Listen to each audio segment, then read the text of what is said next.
Hello, everyone, and good evening. Welcome to Adam's TV Podcast. I am your host, Adam Samuel. Today, we are talking about America's Got Talent Auditions Episode 3. This is the last episode where I am of Adam's TV Podcast, where I'm not going to be back in my studio. I'm going to be heading back, and the next time you see me, I will hopefully be back in my regular place where I film. But today, joining me for this episode is my co-host, Eric. How are you doing today, Eric? I am doing good. We talked a little bit in the pre-show. I'm a little bit jealous of Adam because he was at E3 and he got to wait in line for hours to play like 4 games. But there are 4 games two of the games I would really like to play. I'm excited to play them. Anyway, back to America's Got Talent now. Yeah. I mean, we can talk about my vacation.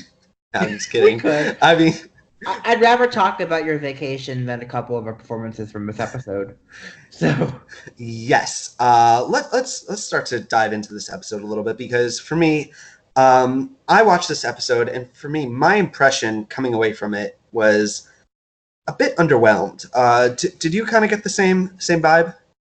I was not underwhelmed. I was whelmed. There were enough acts that I liked that I enjoyed the episode. Honestly, the thing was, earlier this week I watched The Golden Buzzer first, and I'm like, oh, this is the best of the episode. We're in for some trouble. But it wasn't. It was like a mid-level performance in the episode. There were like 4 better than him. So I disagree. First of all, I have a lot of notes on the Golden Buzzer act, which we'll get into a little bit later in the show. For me, we are 3 weeks in now, and there's not a contestant for me that I'm kind of drawn to that I think can actually maybe win this show, except for Cody Lee, who I think is honestly running away at this point, and doesn't really look like he has anyone kind of competing with him. And I don't want a season where it's just kind of a victory march for him. But that's in my opinion what it's looking like it's shaping up to be. Do you maybe get that vibe? Possibly, but we'll see. I'm torn, honestly. I mean, there are a couple acts I really like this year. Okay. How many more audition episodes are there this season? At least 3, probably 4, is my guess. Do you think maybe that 4th one is like one of those like recap auditions where they kind of... No, they have 7 episodes of auditions. Oh, God. 7 episodes. Mm-hmm. All right. Well, this episode did also kind of... There's one point that maybe we should talk about at the head of the show. It's kind of invoked a lot of viewers of the show's conspiracy mind. I guess, is it all right to talk about this at this point early? Who? Well, there's one act. She was the dancer. Her last name was Retriever. Okay. What was her name? So it was, I'm just looking through my notes really quickly. Urian. Yeah, Urian Retriever. So during this contestant's act, they get buzzed and they kind of walk up to the stage. And while they're there, they put their elbow on the golden buzzer, and nothing happens, Eric. Of course not. But do you think that might be because when an act is... I'll put it this way. Do you think the golden buzzers are more predetermined? No, I think that they press it and then the people backstage actually activate it. So in case it can't be accidental. Well, that's a lot less fun of an answer than what a lot of people are saying. Well, obviously, because, if a judge accidentally presses it, they don't want the confetti to go off and the light to change and all that shit. That's going to be a pain in the ass for everybody. There's that meme of the guy from GTA, I think, where it's like, oh shit, here we go again. And then there was a gif of the golden buzzer with, like, the confetti falling, and it's that guy with, like, a broom because he has to clean it up. Yep. That was one meme of America's Got Talent. They don't want an accidental one, is what I'm saying. Yeah, I don't know. But anyway, otherwise, let me just look. I think we're good to... Oh, one other thing I wanted to point out.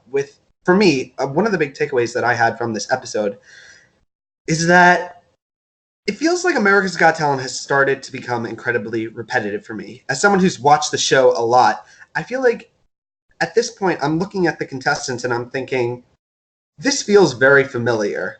It feels like each act that kind of comes on stage, they check a box for the show. It's there's an archetype, and I feel like every contestant this season so far, with very few exceptions, is kind of ticking the archetype. And for me, it feels like I'm just watching the same show over and over, and I feel like we're not kind of moving forward. It's just kind of the same thing every time again. Did you get the same idea? A little bit, but at this point, I'm not expecting. I mean, there are only certain types of acts that work on the show. No, but it just feels like the same thing every year. Like there's the young teenage belter, Courtney Hadwin in the past. There's the gospel singer, which there's a ton of them that have been in the past. There's the awkward puppeteer. Like everything is kind of.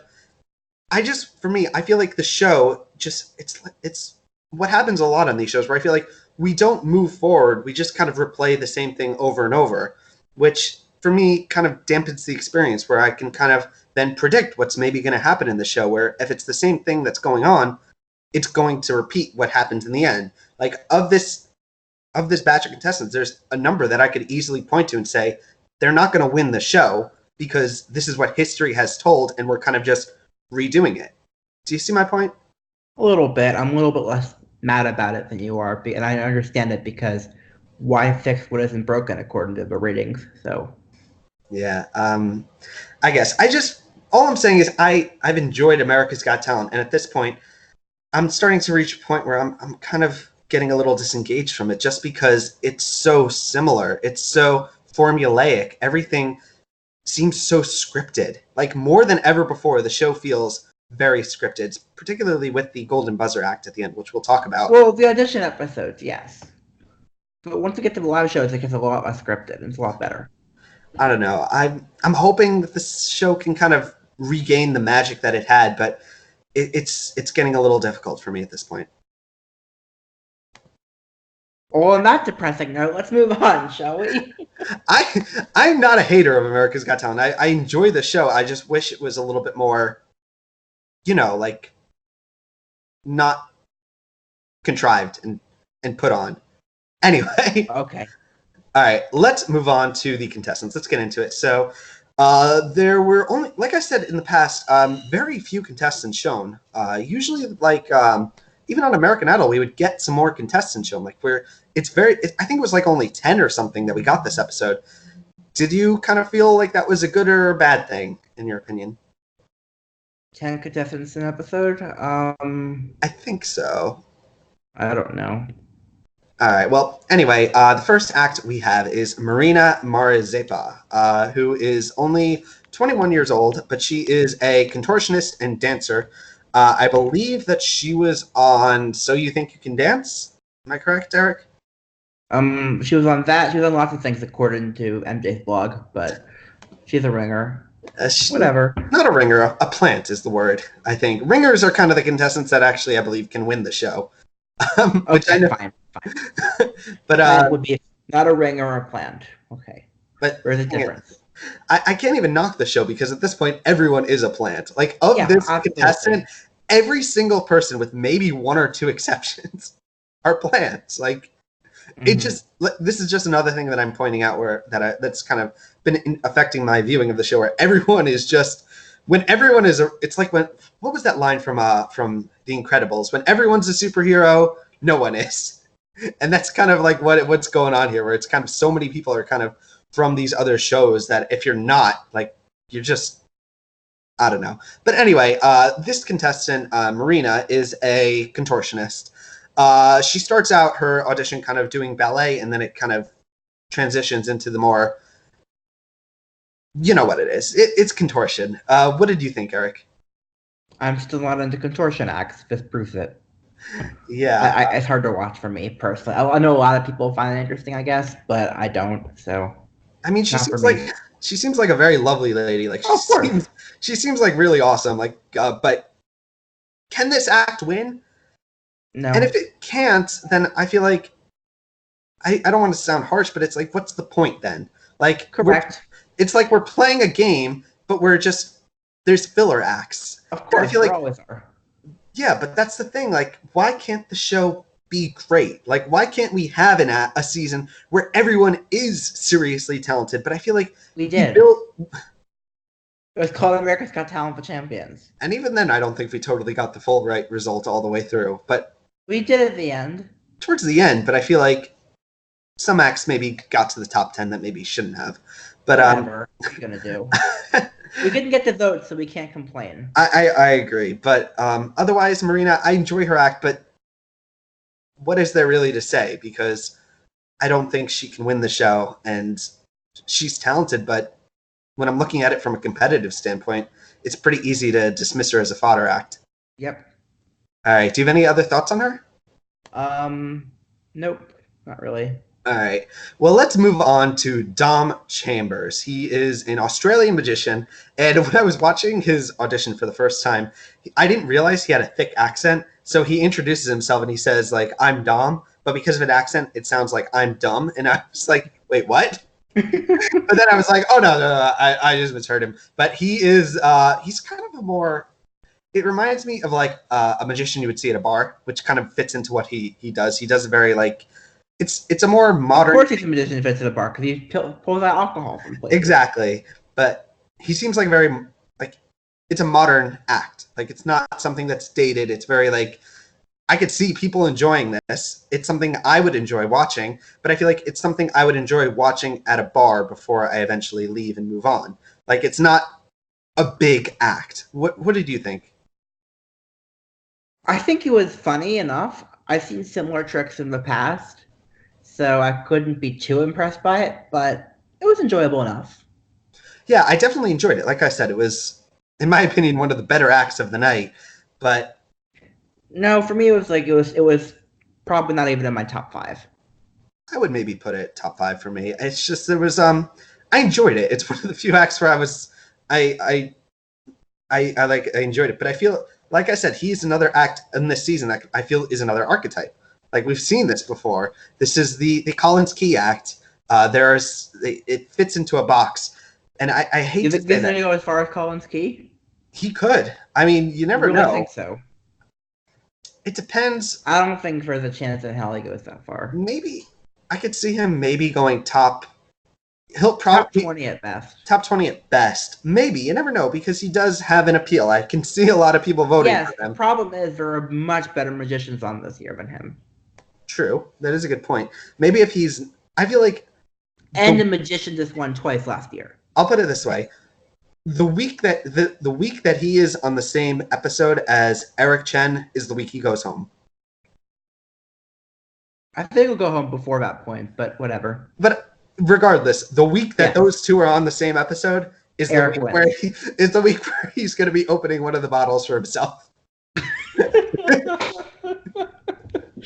And you'll just see him at a bar going like, ugh, that bastard. Yep. Mm-hmm. All right. Anyway, other thoughts on him? Nope. All right. Well, let's move on to Carmen Carter, who is a singer who I believe I've heard before, but not like I've never seen her face, but I've heard her sing because she was on the halftime show of Maroon 5 as a background singer. I was going to say she was a background singer on Dancing with the Stars, which, by the way, that means there's no way you can convince me that she doesn't know Julianne Hough. Like that is a connection right there. Like she is another huge plant. Like the plantiest of plantiest.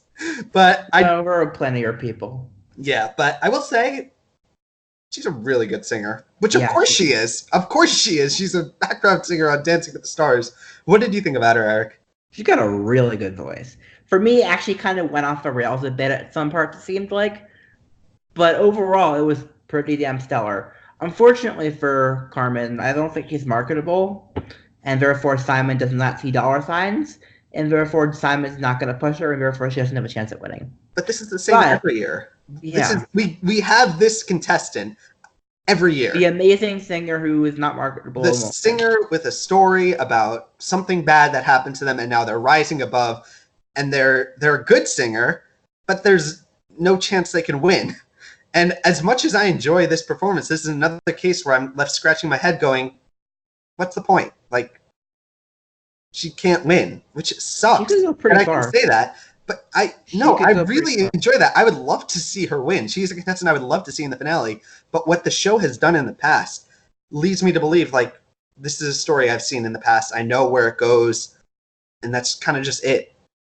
Yeah, I sadly agree. But then again, Britain's Got Talent this year had a much worse singer win.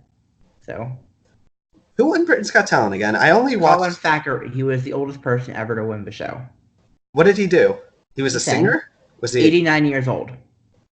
It's pretty impressive. I mean, I mean, he wasn't bad, but I only watched. I think the only act I watched from that season was The Haunting, which I did rather enjoy, especially when Alicia. No, it wasn't Alicia. It was Amanda. Amanda dropped cursed. an F-bomb. That was the greatest moment of the entire season, which is really sad. I enjoyed them. I enjoyed the band, the kids band. They were pretty good. Yeah. Otherwise, we're getting what's the word? We're getting off topic is what I meant to say.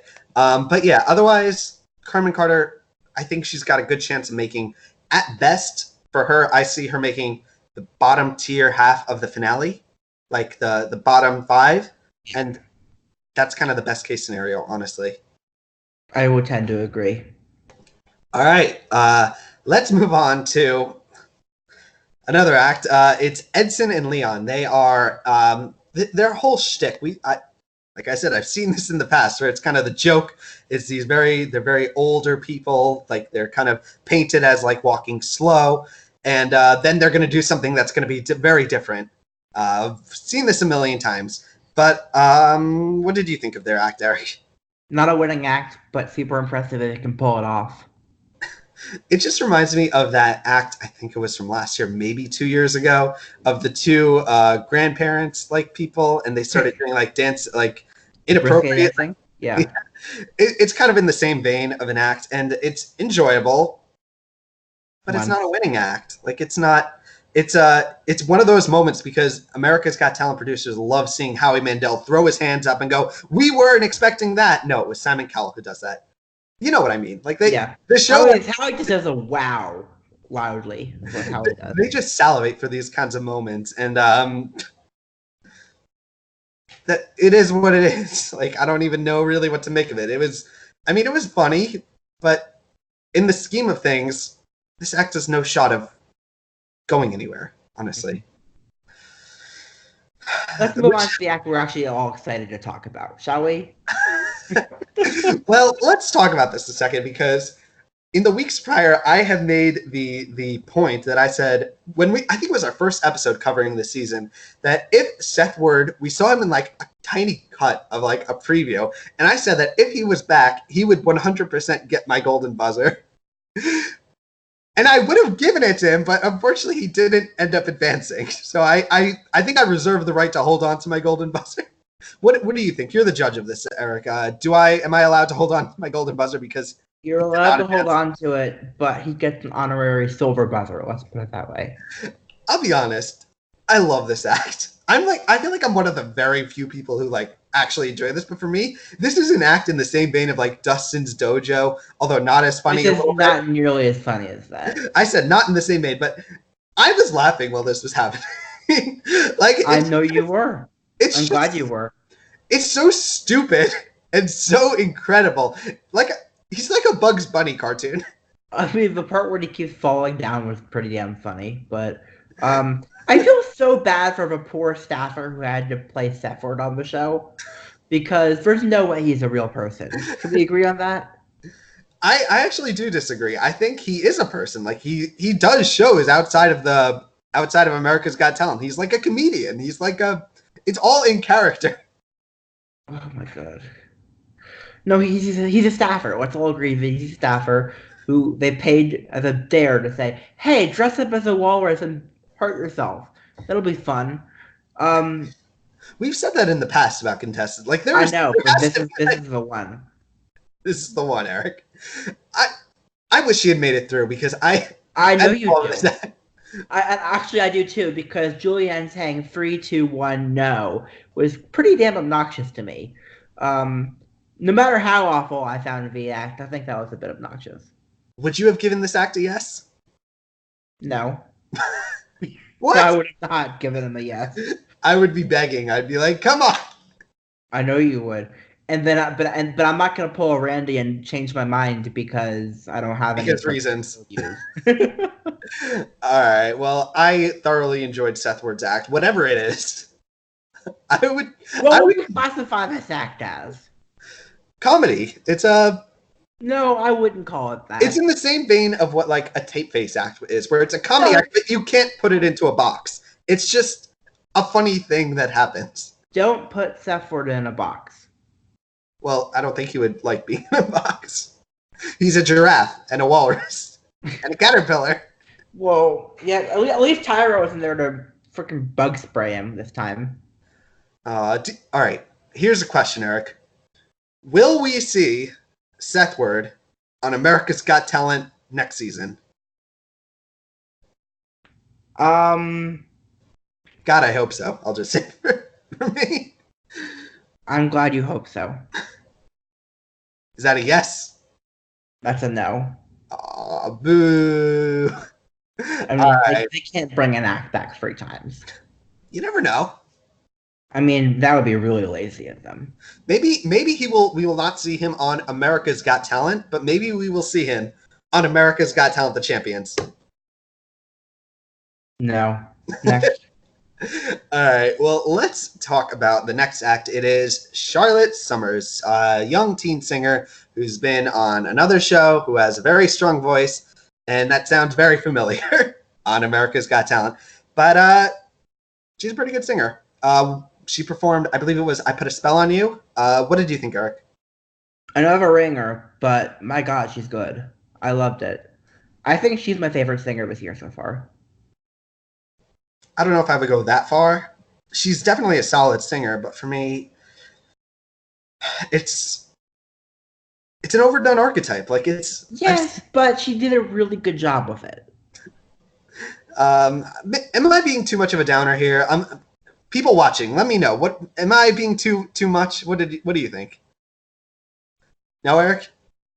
I'm gonna insert an audience saying, screaming yes during that silence there, so that'll be fun for everyone who's Oh watching God. this. Anyway, Charlotte, like I said, very talented singer. I don't think she's a marketable singer, honestly. But maybe she'll go far. I Quite see possibly. she has a shot at finale night, but I think should she make it, well, at this point, maybe she will make the top 5. But I think best case is bottom 5 at finale night. Yeah, maybe. Who knows? I liked her though. All right. Do you have any final thoughts on her? Any other hot takes or anything? Honestly, there's not much to say other than the fact that I really liked it and I can't wait to see what's next. All right. Let's talk about next up is Kevin Schwartz, another comedian. His vein kind of really reminded me of Oliver Graves. Yes, very similar. Very similar. Very similar shtick. Not only that, but the delivery was like The the same. deadpan It was pretty much one-liner delivery.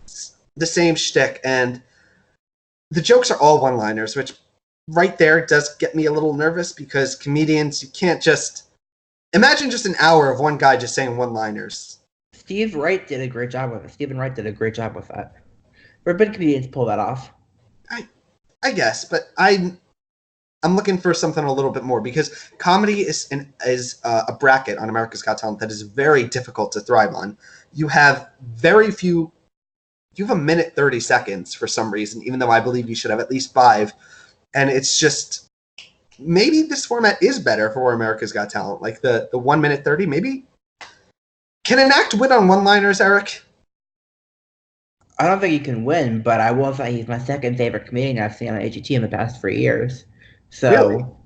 I really enjoyed this a lot. I mean, I liked it better than Preacher Lawson, better than Vicky, better than Sample Cromrow, better than a lot of people. Better than the act we had a few weeks ago. Who got your golden buzzer? I think. No, I said second favorite. Ah, No, he's not better, but he's not better than Ryan. But it was close. It was closer than I thought it would be. I started out snickering a little bit. By the end, I started laughing out loud at every single one. He's really clever. I enjoyed this a lot. I did not enjoy this as much. There were some moments where I was going, not really feeling this one. The jokes were I kind of. enjoyed it. It got me. I'm sorry. I maybe would have said no, honestly. Boo! I mean, it was just so corny. Like it was just so. I was like, this. It felt like a birthday party act. Like, I was waiting for something a little more. I'm leaving silence so I can put in all the sound effects I can possibly put in.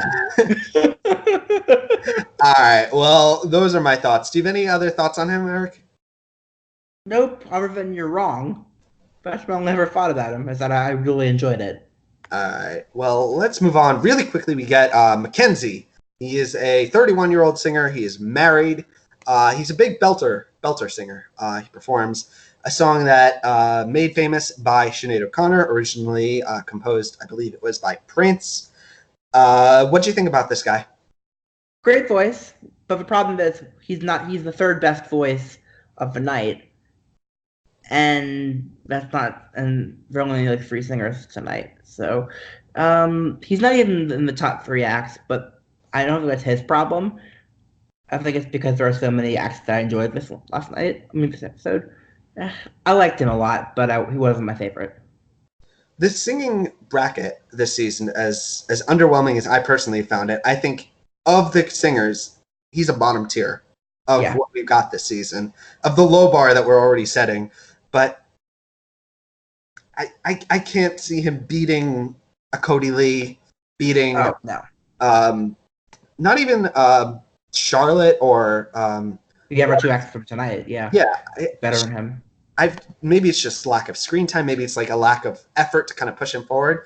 But as good as your singing is, if you don't have the backing of the producers kind of painting that story for you, there's not much room to go. Like you're kind of forced into this box, and there's just not. You look around and you're like, well, it's like being cut off at the legs. Like, what do you do from here? Like, where do you go? And I think that's going to be a problem he's going to run into in the coming weeks. Okay. All right. Any other thoughts on him? No, I'm good. Can we talk about Sethward some more?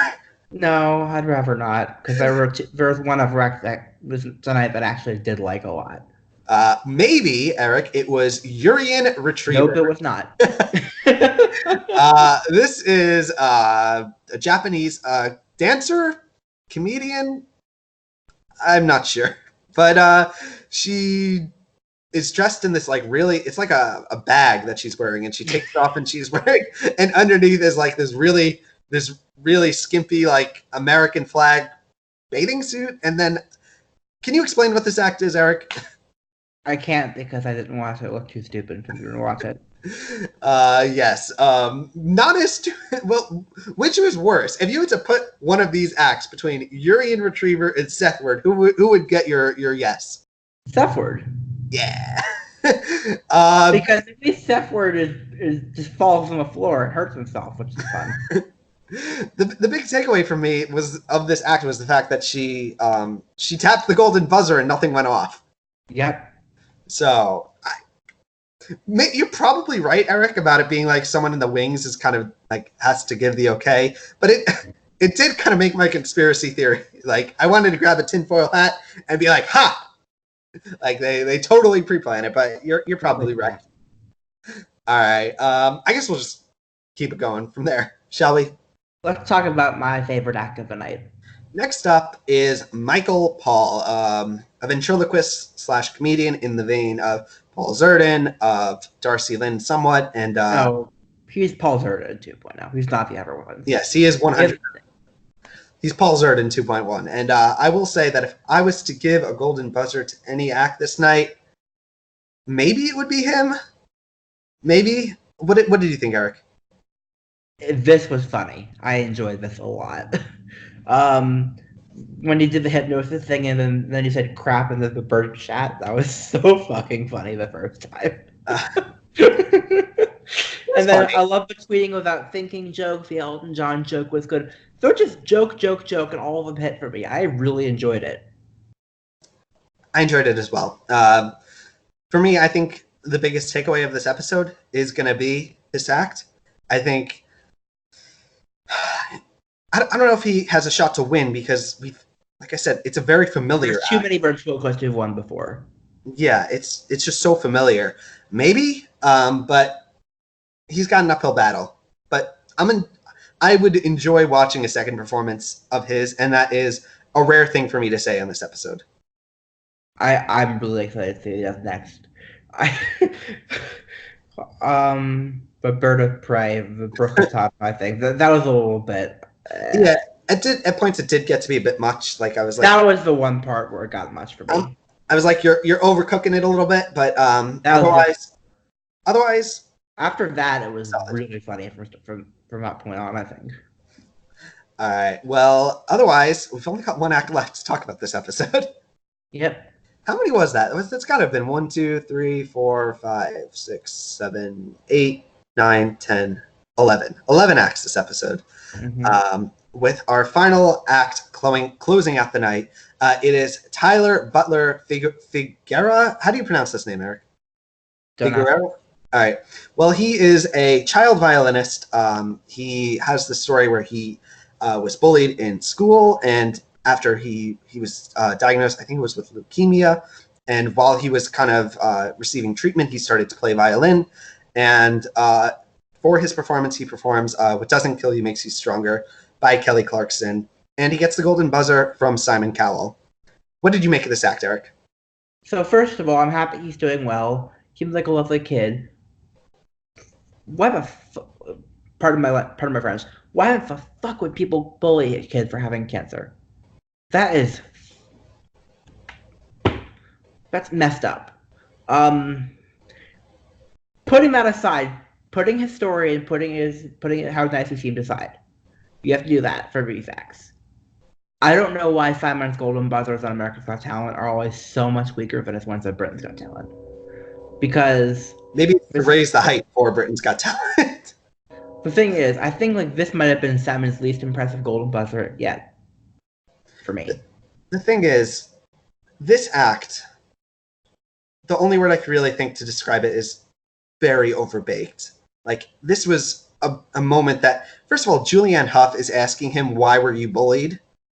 Like, why would you ask that of someone? Like, what? Like, that is a shitty thing to ask, because you shouldn't say that, because it's not why. There's no justification for people to be bullied. First of all, it's a mean question to ask, and it's kind of like, it just felt really weird. And everything about this was just so tailor-made, and it seems so, right down to the song choice of What Doesn't Kill You Makes You Stronger. Like, everything just felt, I don't like saying this word, but really, really cheesy. Like, right down to the moment of, like, the golden buzzer being hit. Like, everything just felt so set up, like, so fake a little bit, where nothing against Tyler, because he's a very talented contestant. It's just, this is more a gripe with the show, where it's just set up as this moment to get you to cry. And I feel like the golden buzzers should be given to contestants based on their talent, not on their story. And this is one of those moments where I believe Tyler got the golden buzzer for his story. He didn't 100%. Get it for his talent. He's talented, but he's not golden buzzer talented. I would be more okay if they'd given it to Charlotte, honestly, because at least I could understand Charlotte getting it. Tyler, it doesn't make sense. Like, it's a story, and that kind of just it puts me off the show. It puts me off America's Got Talent, because it just falls fake. It feels like the producers want to create this moment that will go viral, and it's not warranted, in my opinion. Mm-hmm. And that is enough of me being harsh about children. But I do want to say, it's not the kid's fault. I mean, he's good, but the problem was it's not him. We've seen other violinists on the show, and he didn't live up to them, which is, I mean, he's 11, so he could eventually get that good, but right now he's not that good. He's a copy. He's a younger version of Brian King Joseph. And Brian King Joseph was really much better than him. Yeah. I guess it all just goes back to my same problem with this episode and kind of this season so far, is that it seems so familiar. Like, we're not moving forward. Like, usually, like, when you would start a new season of a show, you would think you would take the knowledge of what happened the previous year and kind of apply it to the following one. And I feel like at this point they kind of just erase everything that happened in the past and just pretend we're starting over. And do you see a little bit? I don't, because they do acknowledge what happened last year a lot of times. I'm not saying that. I'm saying more in like the terms of the talent that they give us. Like it's just the It is same thing. yeah, it seems like it. Yeah. Everything is like I don't know. I'm being too negative. Like I said in the comments, let me know if I'm being too negative. I'm waiting for that one act where I can really root for. Like I'm waiting for my tape face, the Piff the Magic Dragon. Like I'm looking for the one act that I'm like that I can give my golden buzzer to because it's not looking that great so far. Well, first of all, what I am gonna say is that I'm gonna slip the episode title in right here because I know what it is now. It's America's Got Groundhog Day. Yes, you could put a picture of me like doing the Bill Murray look, like with from the movie's title. What's the I don't word? know. I've never seen the The movie, but art. I know what it is about. Oh, it's a great So movie. I've heard. So but that's what it's called. That's the episode title. I had to put it in there because otherwise people would say, "Hey, you picked it up with a title that wasn't in the episode. Why did you do that?" It's like a movie you watch like on a Sunday, like when you have nothing to do in your house. Like you just kind of have it going in the background and like you kind of watch it casually. It's a great movie. I don't know. I was going to say something, but never mind. Um, Otherwise, I just want to say I am Adam Samuel. You can find me on Twitter at Adam Soapbox or one of my two websites, adamsoapbox.com, adamcvblog.com. I have some more updates for adamssoapbox.com coming out soon. There are some new stories, some new projects I've been working on. I hope you will check them out when they are up. Where can we find you, Eric? Eric Ascher on Twitter, Eric Ascher01 on YouTube, and ericascher.com. All right, so Eric, we are 3 weeks into America's Got Talent season. Is this 14? 13? 14. Yes. How have you been enjoying the new judges? Eh. Yeah, they're not kind of, for me, not adding that much. For not a downgrade, but for not an upgrade either. They're just kind of there. We're there. And I will say, I kind of miss Mel B. As Not really. crazy as that might sound to say. But yeah, otherwise, I'm hoping next week's a little bit got that one act like Leo Shemtov. Do you remember that act? Yes, I do. Those are the acts I love, and I know. We all know. I love the stupid comedy, like like the what's the word, like just so dumb that it's funny. Okay. Otherwise, Eric, do you have any final thoughts on this episode, on America's Got Talent in general? Any other things you want to talk about? Not really. See you all next week. All right. Well, guys, this was fun. We will be back next week. I'll be back in my regular studio. I will hopefully no longer have my beard because I really hate it. And yeah, otherwise, till next time, I'm gonna do like a snap, and in the next episode, I'll be back in my apartment. So, snap. Peace.